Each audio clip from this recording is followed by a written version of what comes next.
नमस्कार, हिमाचल समाचार में आपका स्वागत है। आज के मुख्य समाचार। मुख्यमंत्री ठाकुर सुखविंदर सिंह सुक्खू ने आज प्रदेश विधानसभा में सवालों के दिए जवाब। मुख्यमंत्री ने कहा, प्रदेश की भौगोलिक स्थिति के अनुरूप निर्मित की जाएं ई बसें। धर्मशाला में ओईएम कंपनियों के साथ बैठक आयोजित। विद्यार्थियों ने की मुख्यमंत्री से भेंट। और अब समाचार विस्तार से।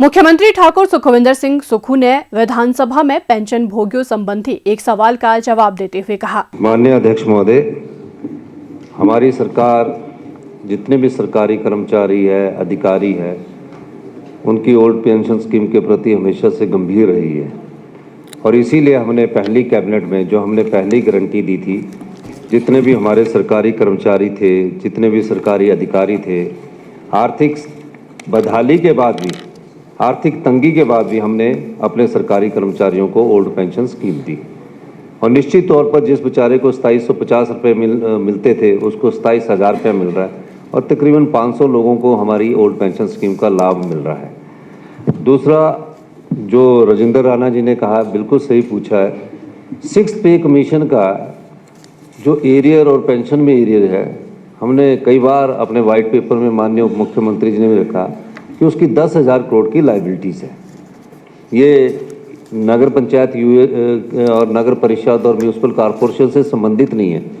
जितने भी सरकारी कर्मचारी और हमारे और विभागों में लगे हैं, उनका भी 6th पे कमीशन का अभी तक एरियर नहीं दिया गया है। 6th पे कमीशन लागू कर दिया, ना पेंशन वो भोगियों को उसका अभी तक एरियर मिला है। लागू तो कर दिया, ये पिछली सरकार ने किया।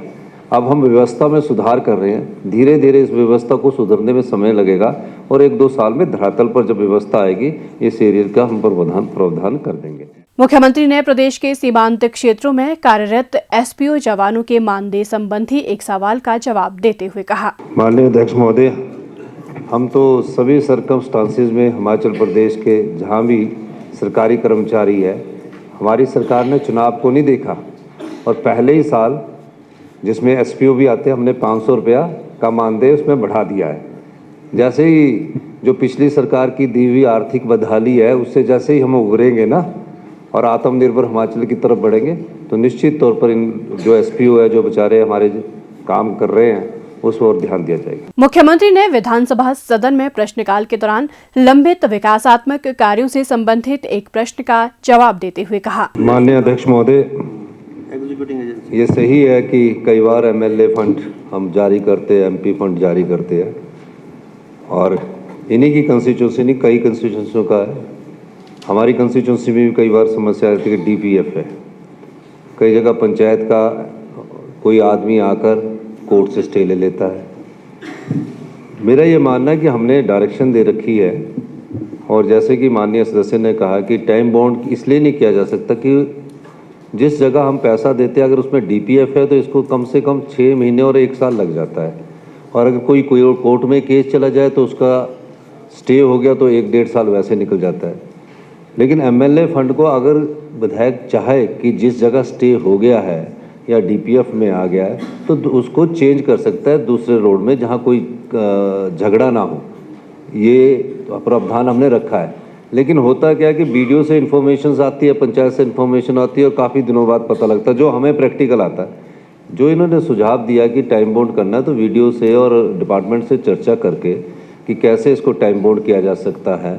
और दूसरा ये चीज़ देखनी पड़ेगी कि हमारा जहाँ पैसा लगा है वहाँ किसी राजनीतिक कारण से तो नहीं स्टे हुआ। कई बार प्रधान क्या है कि पंचायत का प्रधान दूसरा है, ये व्यक्ति मैं आपको, और दूसरा प्रधान लगाता ही नहीं है, टेक्निकल सहायक आके एस्टिमेट ही नहीं बनाता, उसके बाद वो ही नहीं बनाता।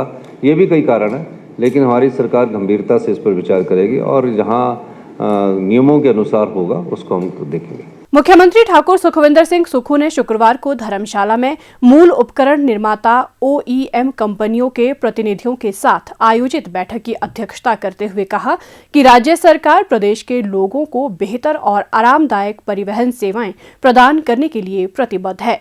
मुख्यमंत्री ने मूल उपकरण निर्माता कंपनियों से हिमाचल प्रदेश के लिए विशेष रूप से उपयुक्त ई बसें निर्मित करने को कहा। उन्होंने कहा कि ई बसों में प्रदेश की भौगोलिक स्थिति के अनुरूप लोडिंग क्षमता और सामान इत्यादि रखने की सुविधा उपलब्ध होनी चाहिए। उन्होंने विनिर्माण प्रक्रिया में आधुनिक प्रौद्योगिकी को एकीकृत करने और उच्च गुणवत्ता मानकों को सुनिश्चित करने की आवश्यकता पर भी बल दिया। मुख्यमंत्री ने कहा कि टाइप 1, 2 और 3 ई बसों को चरणबद्ध तरीके से अपनाया जा रहा है ताकि 31 मार्च 2026 तक स्वच्छ व हरित ऊर्जा राज्य बनाने का लक्ष्य पूर्ण किया जा सके। मुख्यमंत्री ने कहा कि ई बस खरीद के लिए निविदाएं शीघ्र ही जारी की जाएंगी, जिसमें आपूर्ति के लिए समय सीमा सख्ती से लागू की जाएगी। लागत अनुकूलित करने और स्थिरता को बढ़ावा देने के लिए राज्य ने हिमाचल पथ परिवहन निगम की 1500 डीजल बसों को चरणबद्ध तरीके से बदलने की योजना बनाई है।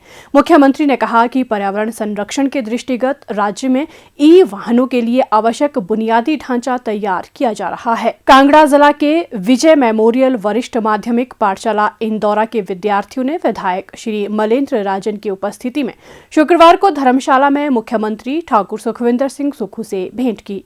इस अवसर पर उन्होंने मुख्यमंत्री को एक पेंटिंग भेंट की। मुख्यमंत्री ने विद्यार्थियों के इस खूबसूरत उपहार के लिए उनका आभार व्यक्त किया। हिमाचल समाचार देखने के लिए सब्सक्राइब करें यूट्यूब चैनल हिमाचल समाचार, फॉलो करें x@DPRHP, लाइक करें Facebook page information and public relations department Himachal Pradesh, follow करें इंस्टाग्राम @DIPR हिमाचल, विजिट करें वेबसाइट www.himachalpr.gov.in। इस अंक में इतना ही। कल फिर होगी मुलाकात। दीजिए इजाजत। नमस्कार।